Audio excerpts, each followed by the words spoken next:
ಆತ್ಮೀಯ ಬಂಧುಗಳೇ, ಶ್ರೀರಾಮಚರಿತಮಾನಸ ಲಂಕಾಕಾಂಡ ಇದರಿಂದ ಇವತ್ತು ದೋಹೆಗಳನ್ನು ತಿಳ್ಕೊಳ್ಳೋಣ.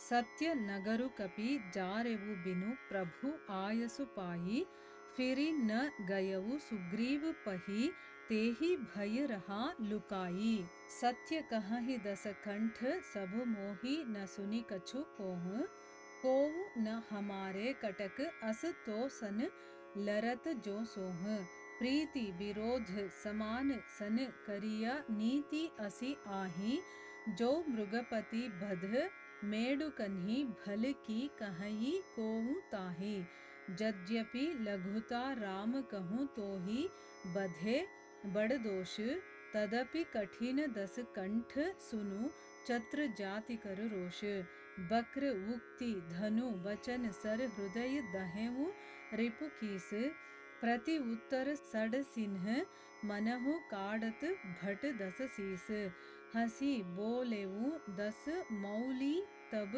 कपि कर बड़ गुण एक जो प्रतिपालयी तासु हित करई उपाय अनेक. ಇವು ದೋಹೆಗಳು. ಈಗ ಇದರ ಅರ್ಥವನ್ನ ತಿಳ್ಕೊಳ್ಳೋದಕ್ಕೆ ಪ್ರಯತ್ನ ಮಾಡೋಣ. ಇಲ್ಲಿ ತುಳಸಿದಾಸರು ಹೇಳ್ತಾರೆ, ಅಂಗದ ರಾವಣನಿಗೆ ಹೇಳ್ತಾನೆ, ನಿಜ ಹೇಳು ರಾವಣ, ಆ ವಾನರ ನಿಜವಾಗಲೂ ನಿನ್ನ ನಗರವನ್ನ ಸುಟ್ಟಿದ್ನ? ವಿಶ್ವ ವಿಜೇತನಾದ ರಾವಣನ ನಗರವನ್ನ ಒಂದು ಸಣ್ಣ ಕಪಿ ಸುಟ್ಟು ಹಾಕ್ತು ಅಂತಂದ್ರೆ ಯಾರಾದ್ರೂ ನಂಬೋದಕ್ ಸಾಧ್ಯನಾ? ಎಲೈ ರಾವಣ, ಆ ಕಪಿ ಸುಗ್ರೀವನ ಒಬ್ಬ ಹರಿಕಾರ ಮಾತ್ರ ಅಂತಂದ್ರೆ ಸಂದೇಶಗಳನ್ನ ಒಂದು ಕಡೆಯಿಂದ ಇನ್ನೊಂದು ಕಡೆ ಕೊಡೋ ಅಂತವನು.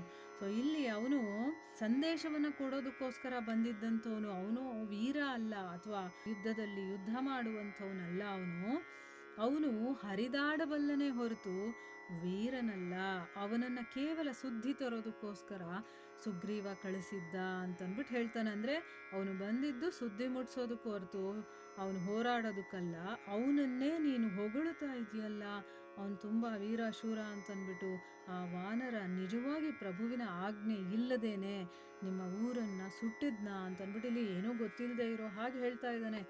ಅಂದರೆ ಪ್ರಭು ಇಲ್ಲಿ ಅದನ್ನು ಸುಡೋದಕ್ಕೆ ಅವನಿಗೆ ಪರ್ಮಿಷನ್ನೇ ಕೊಟ್ಟಿರಲಿಲ್ಲ. ಅದು ಅವನೇ ಡಿಸಿಷನ್ ತಗೊಂಡು ಅವನು ಆ ನಗರವನ್ನು ಸುಟ್ಟಿದ್ದಾನೆ.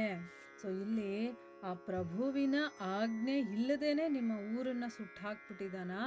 ಬಹುಶಃ ಆ ಭಯ ಇರೋದ್ರಿಂದಾನೋ ಏನೋ ಅವನು ಮತ್ತೆ ವಾಪಸ್ಸು ಸುಗ್ರೀವನಿಗೆ ಬಂದು ಮುಖ ತೋರಿಸ್ಲಿಲ್ಲ, ಎಲ್ಲೋ ತಲೆ ಮರೆಸ್ಕೊಂಡಿದ್ದಾನೆ ಅಂತಂದ್ಬಿಟ್ಟು ಹೇಳ್ತಾ ಇದ್ದಾನೆ.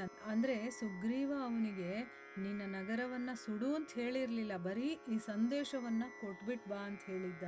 ಆದರೆ ಅವನು ಸುಟ್ಬಿಟ್ಟಿದ್ದಾನಲ್ಲ, ಅದಕ್ಕೆ ಅವನು ಹೆದರ್ಕೊಂಡು ಸುಗ್ರೀವನಿಗೆ ಮುಖ ತೋರಿಸ್ತಾ ಇಲ್ವೋ ಏನೋ ತಲೆ ಮರೆಸ್ಕೊಂಡಿದ್ದಾನೆ ಅಂತ ಅನಿಸುತ್ತೆ ಅಂತಂದ್ಬಿಟ್ಟು ಹೇಳ್ತಾ ಇದ್ದಾನೆ. ಆಮೇಲೆ ಮುಂದುವರೆದು ಹೇಳ್ತಾನೆ, ದಶಕಂಠನೇ, ನೀನು ಹೇಳಿದ್ದೆಲ್ಲ ನಿಜಾನೇ, ಅದನ್ನು ಕೇಳಿ ನನಗೆ ಸ್ವಲ್ಪ ಕೂಡ ಕೋಪ ಇಲ್ಲ, ನಿನ್ನ ಮೇಲೆ ಯಾವ ರೀತಿಯ ಒಂದು ಬೇಜಾರು ಇಲ್ಲ. ನಿಜಕ್ಕೂ ಕೂಡ ನಮ್ಮ ಪಡೆಯಲ್ಲಿ ನಿನ್ನ ಜೊತೆ ಯುದ್ಧ ಮಾಡೋದಕ್ಕೆ ಶೋಭಿಸುವಂಥವ್ರು ಯಾರೂ ಇಲ್ಲ. ನೀನು ಹೇಳೋದೇನೋ ಕರೆಕ್ಟೆ, ನಮ್ಮಲ್ಲಿ ನಿನ್ನ ಸರಿಸಮನಾಗಿ ಹೋರಾಡುವಂಥವ್ರು ಯಾರೂ ಇಲ್ಲ. ಆಮೇಲೆ ಹೇಳ್ತಾನೆ, ಪ್ರೀತಿ ಮತ್ತು ವೈರತ್ವ ಇರುತ್ತಲ್ಲ, ಅದನ್ನು ಸಮಾನರಲ್ಲಿ ಮಾತ್ರ ಮಾಡಬೇಕು ಅನ್ನೋದು ಲೋಕನೀತಿ. ಸಿಂಹ ಏನಾದರೂ ಕಪ್ಪೆಯನ್ನು ಕೊಂದರೆ ಅದು ಸಿಂಹದ ದೊಡ್ಡಸ್ತಿಕೆ ಅಂತ ಯಾರಾದರೂ ಹೇಳ್ತಾರಾ? ಸಿಂಹವನ್ನೇ ಕೊಲ್ಲಬೇಕು, ಅಥವಾ ಸಿಂಹದ ಸರಿಸಮಾನವಾಗಿರುವಂತಹ ಪ್ರಾಣಿಯನ್ನು ಕೊಂದರೆ ಅವಾಗ ಅದಕ್ಕೇನೋ ಒಂದು ದೊಡ್ಡಸ್ತಿಕೆ ಅಂತ ಹೇಳ್ಕೋಬೋದು. ಆದರೆ ಕಪ್ಪೆನ ಕೊಂದರೆ ಯಾರಾದರೂ ದೊಡ್ಡಸ್ತಿಕೆ ಅಂತ ಹೇಳ್ತಾರಾ? ನಿನ್ನನ್ನು ಕೊಲ್ಲೋದ್ರಲ್ಲಿ ರಾಮನಿಗೆ ಯಾವ ಹೆಚ್ಚುಗಾರಿಕೆನೂ ಇರೋದಿಲ್ಲ, ಅದಕ್ಕೆ ಬದಲಾಗಿ ದೋಷನೇ ಬರ್ಬೋದು. ಅಂದರೆ ರಾವಣನನ್ನು ಕೊಂದ ಅಷ್ಟೇನಾ ಅಂತ ಹೇಳ್ಬೋದು. ಯಾಕೆಂದರೆ ರಾಮನ ಸರಿಸಾಟಿಯಾಗಿ ನೀನಿರೋದಕ್ಕೆ ಸಾಧ್ಯನೇ ಇಲ್ಲ. ಆದರೂ ರಾವಣ ಕೇಳು, ಕ್ಷತ್ರಿಯರ ಕೋಪ ತುಂಬ ಭಯಂಕರವಾಗಿರುವಂಥದ್ದು. ನೋಡಿ, ಇಲ್ಲಿ ವಕ್ತೋಕ್ತಿ ಅನ್ನುವಂತಹ ಬಿಲ್ಲಿನಿಂದ ವಚನ ಬಾಣಗಳನ್ನು ಹೊಡೆದು ಅಂಗದ ಶತ್ರುವಿನ ಹೃದಯವನ್ನು ಗಾಯಗೊಳಿಸ್ತಾನೆ. ಅಂದರೆ ಅವನು ಮಾತಾಡ್ತಾ ಇರುವಂತಹ ಆ ಸೆಂಟೆನ್ಸ್ಗಳಿದೆಯಲ್ಲ, ಆ ಒಂದು ಬಿಲ್ಲಿನಿಂದ ಮಾತು ಅನ್ನುವಂಥ ಬಾಣಗಳನ್ನು ಬಿಟ್ಟು ಬಿಟ್ಟು ಆ ಶತ್ರುವಿನ ಹೃದಯವನ್ನ ಅಂಗದ ಗಾಯಗೊಳಿಸ್ತಾ ಇದ್ದಾನೆ.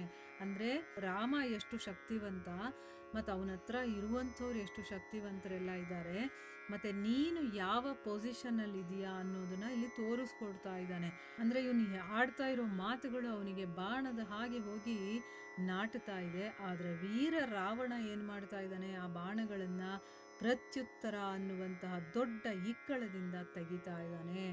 ಅಂದ್ರೆ ಅವನಿಗೆ ಹೋಗಿ ಆ ಬಾಣಗಳು ಚುಚ್ಚುತ್ತಾ ಇದ್ರು ಕೂಡ ಒಂದು ಇಕ್ಕಳವನ್ನ ತಗೊಂಡು, ಅಂದ್ರೆ ಅರ್ಥ ಏನು, ಅವನು ಕೂಡ ಒಂದೊಂದು ಪ್ರತ್ಯುತ್ತರವನ್ನ ಕೊಡ್ತಾ ಇದ್ದಾನೆ. ಆದ್ರಿಂದ ಅವನು ಒಂದೊಂದು ಬಾಣವನ್ನು ತೆಗೆದು ಬಿಸಾಕ್ತಾ ಇದ್ದಾನೆ.